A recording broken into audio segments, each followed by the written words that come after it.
gitna ng init ng araw, maraming sigaw ang naririnig. May plakad na tangan, may pangarap na ibig makamit. Sa isang tabi pulis na nakatayo sa kanyang tungkulin. Pareho lang silang may pamilyang naghihintay pag-uwi. Bawat hakbang ay may dalang pag-asa at pangamba. Bawat puso'y naghahanap ng tunay na hustisya. Sa gitna ng ingay at damdaming naglalaban, Pilipinas pa rin ang bayan nilang minamahal. Kung pakikinggan ang tibok ng bawat puso, iisa lang ang hiling na magbago ang mundo.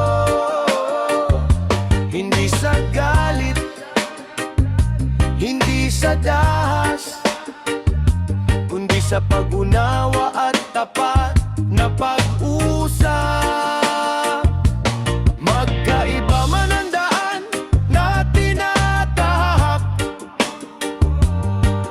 iisa lang ang bukas na minimithi ng lahat. Pulis at rallyista, kapwa anak ng bayan, nais lang makita ang pag-asang inaasam. Sa bawat sigaw at bawat panawagan, huwag hayaang manaig ang pagkakawatak-watak. Kapayapaan ang awiting dapat nating sabayan. Pagkakaisa ang tunay na lakas ng sambayanan. May mga utos na kailangang sundin, may mga panawagang gustong marinig. Hindi madali ang bawat desisyon kapag dala-dala ang bigat ng responsibilidad. Sa likod ng uniforme at hawak na plakar, may mga pangarap din gustong matupad. May mga anak na nais pang mayakap, mga tahanang nais balikan sa bawat pagtatapos ng araw.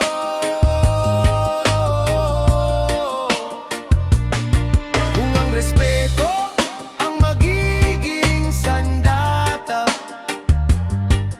mas maraming pusong magkakaunawaan.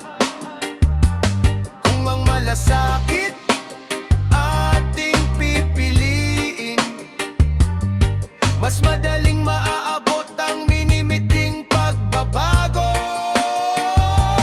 Huwag ka ipapamanaan na tinatahak,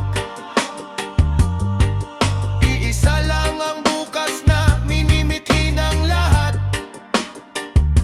Pulis at rallyista, kapwa anak ng bayan, pag-ibig sa bayan ng kanilang pinanghahawakan.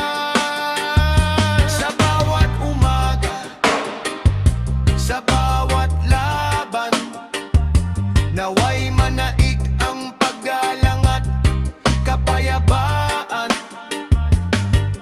Magkahawak kamay nating buuin ang kinabukasan, para sa mahal nating inang bayan. Sa gitna ng iinit ng araw, may pag-asa pa ring sumisikat. Kapag ang puso'y marunong makinig, ang pagkakaisa ang siyang tunay na magwawagi.